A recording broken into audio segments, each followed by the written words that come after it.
sip, please, because this may or may not be funny. So just try to... All right. Well, the title of this, and by the way, Pooja, there's digital media that you can try to use to try to. I prefer handwritten notes. Classic. All right. Thanks for being on KAS.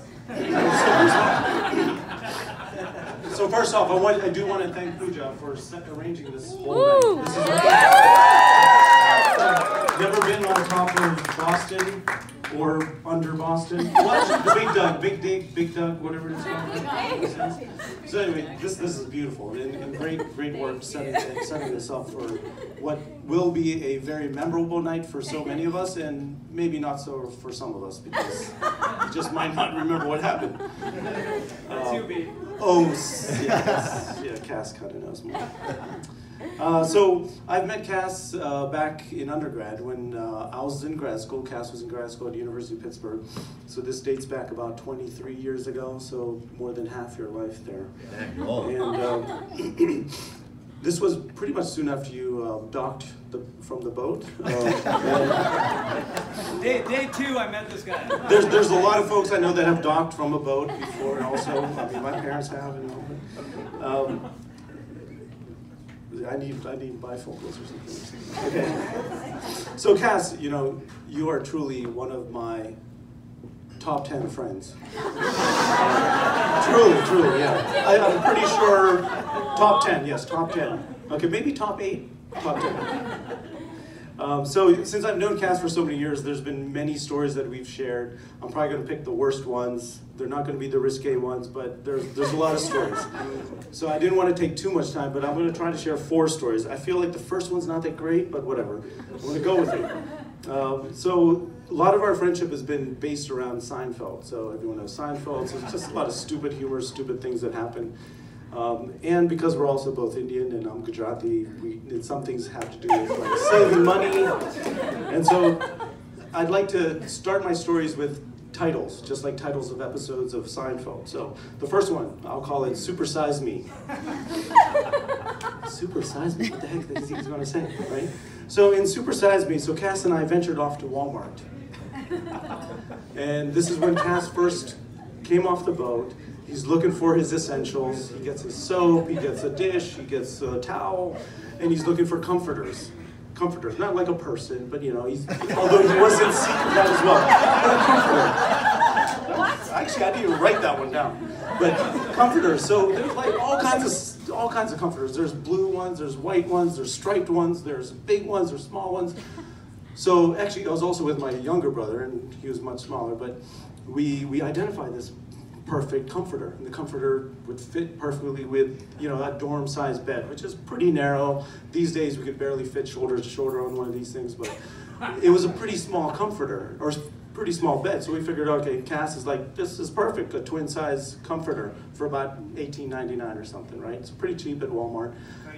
$24.99? Did you remember that? Because I didn't want to consult him because he didn't have no idea this was happening. Converting rupees to dollars. All right, so go with me. So it was $24 for this twin-size comforter, but the reality is we look right next to it and there's a king-size comforter for just $26. Is that 26? Yeah. 26. $2 more, you get twice the comforter. Who wouldn't go for it?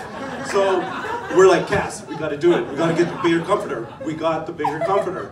Since then, he's regretted it every day in the dorm. He'd be sleeping on one half of the comforter, tucking himself in. It was just too big for that bed. It was like a taco. KAS was... That was you and Amar. Yes. That's a good use. So there was a little bit of influence there. All right. The next one we'll call KAS in the Hat. So you know the kid's story, Cat in the Hat. We'll call it KAS in the Hat. So this story, all right, this is probably sometime in October, November. I really don't know. I am Gujarati, but there's a thing called Garba. So for those that don't know, Garba is something you do a dance, right? It's like the, Americans call this a rave, but this is the Indian version of the rave, right? So KAS, I go to pick up KAS, and he's ready to go. This is one of his first, couple months in the country, and he decides to just bundle up, because it's cold. So he bundles up, and the first thing I notice is these skinny jeans. I'm like, skinny jeans? This is also back in early 2000s, so things are baggy European. these days. Think European. A lot of things are baggy, but KAS's deli style, deli-ite, skinny jeans. So that's number one. I'm like, Cass, okay, do you have any other jeans? I'm like, no, these are great. What's wrong with these jeans? Okay, so that's one problem. But then the other one, he's wearing this thing on his head. I was like, is that a cat? And so I was like, this is a big furry thing. So if some of you may or may not know, he also lived in Moscow. And so there's this big Russian hat. I had to look it up because I don't know what it was, but I guess it's called a Ushanka? Is that what it is? Yeah? Do you still have it? No. Yeah, I burned it. I burned it. We created fire so we can keep warm during the river.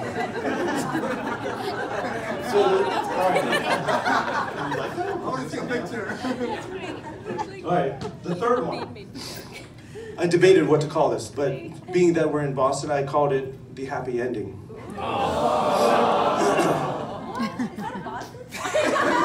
Well, there's a guy named Kraft. There's a guy named Kraft.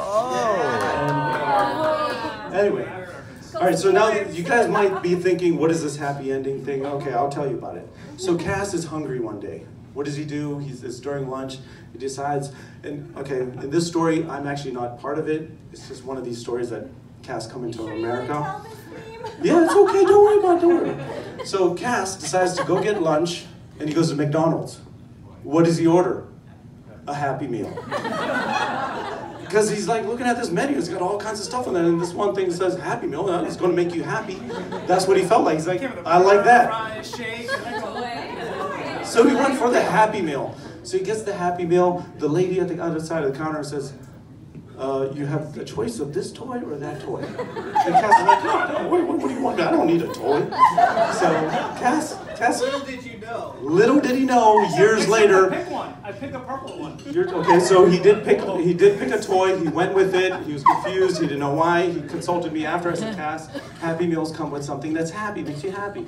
It's typically for kids, but you know, I guess you're 17 still. But yes, years later, he's on the other side of the counter doing the same thing.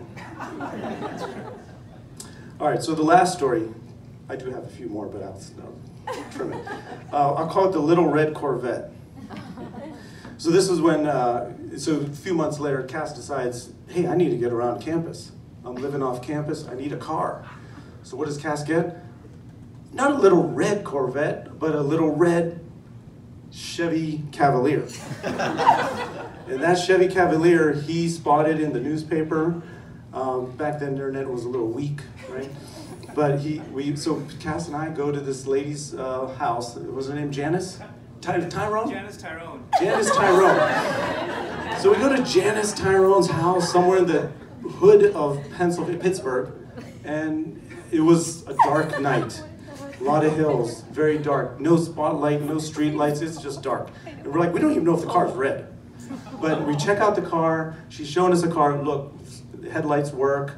KAS asks, hey, let's look under the hood, let's see the engine. And so she opens the hood, and KAS and I look at each other and like, yes it works. I guess there's an engine there, what do we know? We're just looking at a car's hood underneath the hood, we don't know anything better. All right, okay, you know what, I lied. There is a last story. I'll tell you about the story when KAS turned 21, okay? We threw a crazy party for him. Actually, my time's up. I'm gonna have to end there. Thank you.